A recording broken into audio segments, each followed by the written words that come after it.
ये लोग क्या करने के लिए गए थे? बातचीत करने के लिए सरकार से। इन्होंने कहा 3 मांगे हमने रखी है। जो कागज दिखाया जा रहा है कि इन 3 शर्तों के ऊपर ये विड्रॉ कर लेंगे। पहली चीज ये समझ लीजिए, भूख हड़ताल खत्म हो चुका। अब वहां जो कुछ हो रहा है वो तमाशा हो रहा है। तमाशा मैं इसलिए कह रहा हूं, कहां गए ये नीट के छात्र? कहां गया इनका डिमांड?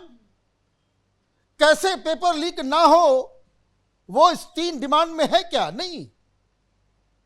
पहला डिमांड है कि धर्मेंद्र प्रधान का इस्तीफा हो। दूसरा डिमांड हो कि जिन लोगों ने खुदकुशी की है उसको 1-1 करोड़ रुपया दिया जाए। और नंबर 3, हमें छोड़ दो, हमें गिरफ्तार मत करो।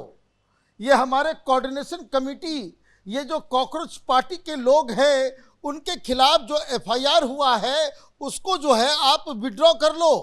वो सारे 11 जो एफआईआर हैं उसको विड्रॉ करो। ये इनकी डिमांड है। छात्र कहां गए?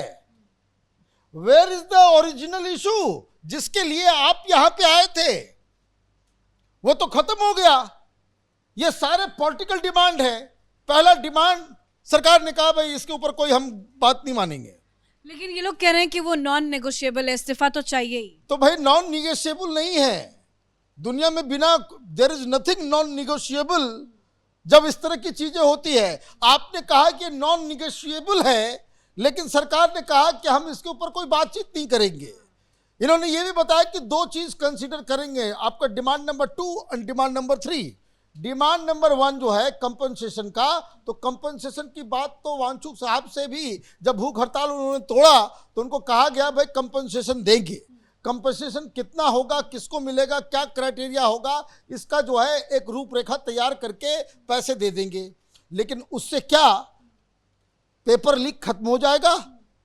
आप कंपनसेशन देने के लिए बैठे थे या फिर आप इस पूरे सिस्टम को ठीक करने के लिए बैठे थे?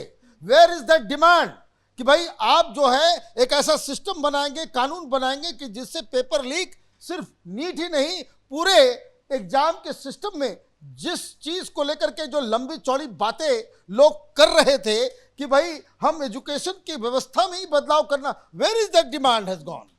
कहां ये डिमांड जो है ये छूट गया, खत्म हो गया। तीसरी चीज जो सबसे बड़ी बात है कि आप तो वहां चले गए